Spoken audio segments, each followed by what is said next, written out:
Yeah, now it's my chance to just kind of lean back and relax. Here in the parking lot. It's, oh, what time is it? It's about 8 minutes to 2 in the morning. And yeah, just take it easy for a bit before that thing over there goes beep again. Oh.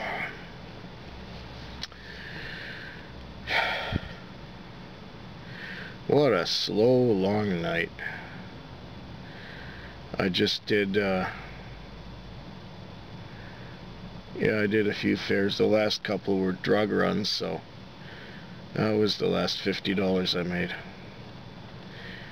I feel like falling asleep or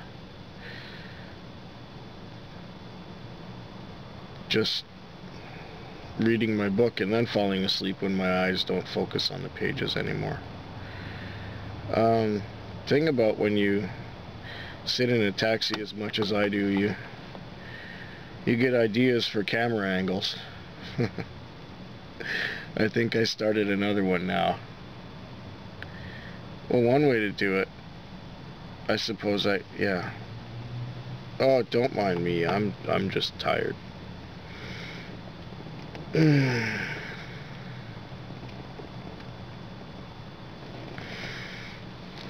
Good night.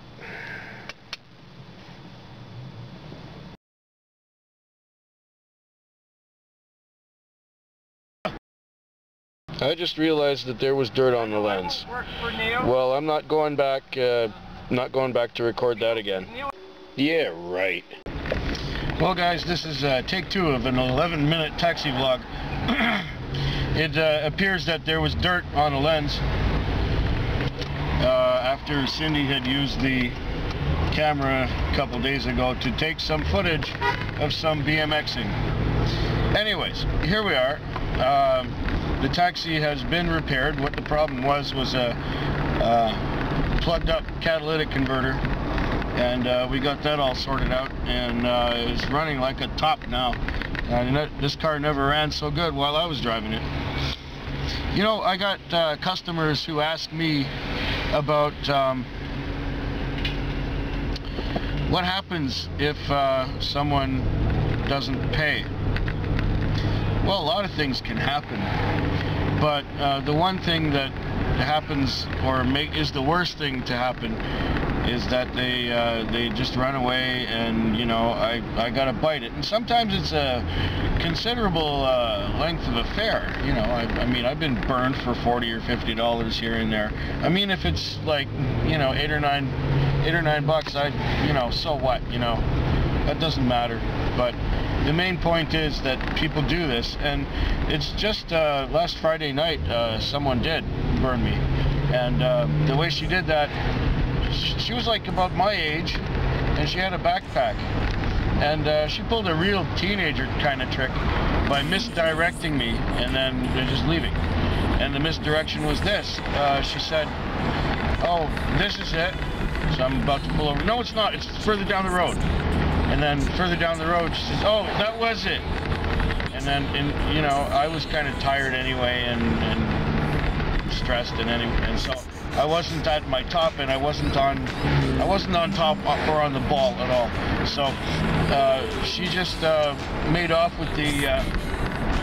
She said, I'll be right back with the money. So she goes towards the front door of the house, but instead of going in, she goes around the car that's parked in the driveway. And of course, I can't see where she's going because my back windows are blacked out and there's no lights over there.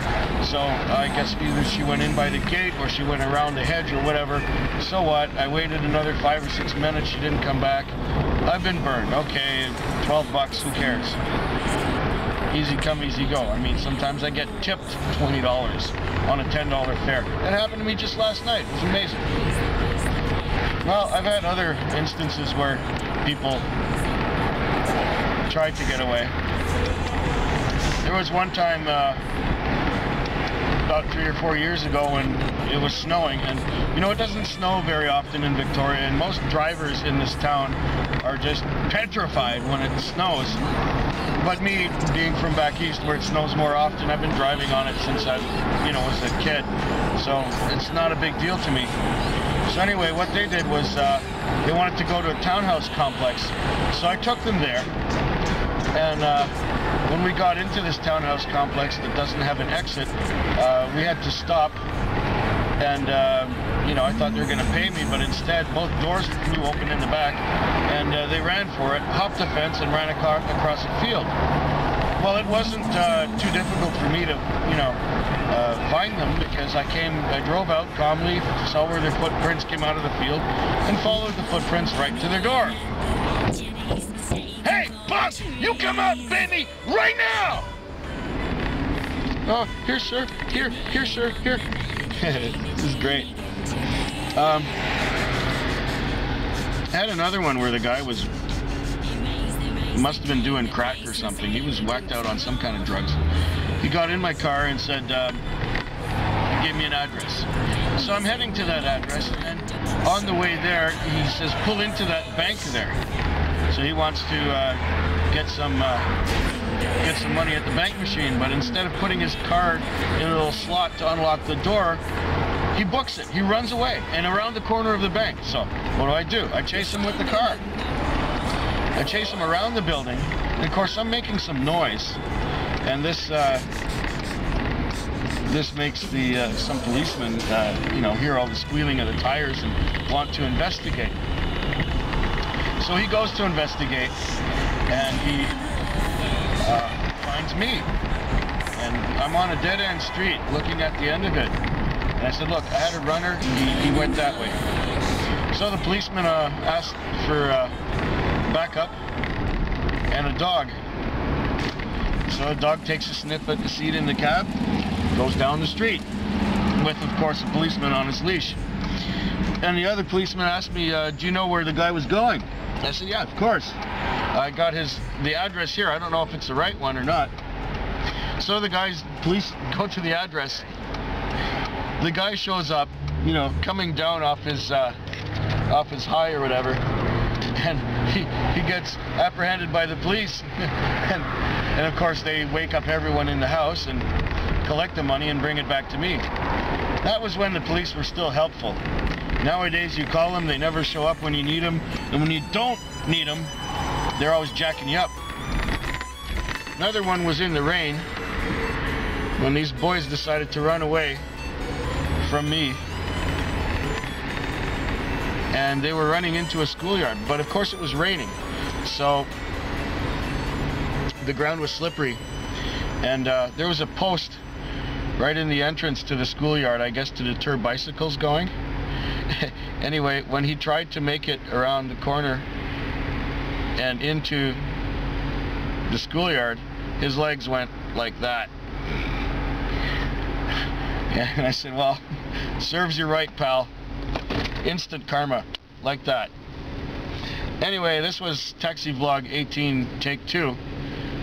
I might put up both. I might just put up Take 1. But there was dirt on the lens because I think I mentioned that already. Anyway, got to get my breakfast before this sub shop closes in about 4 minutes flat. Bye.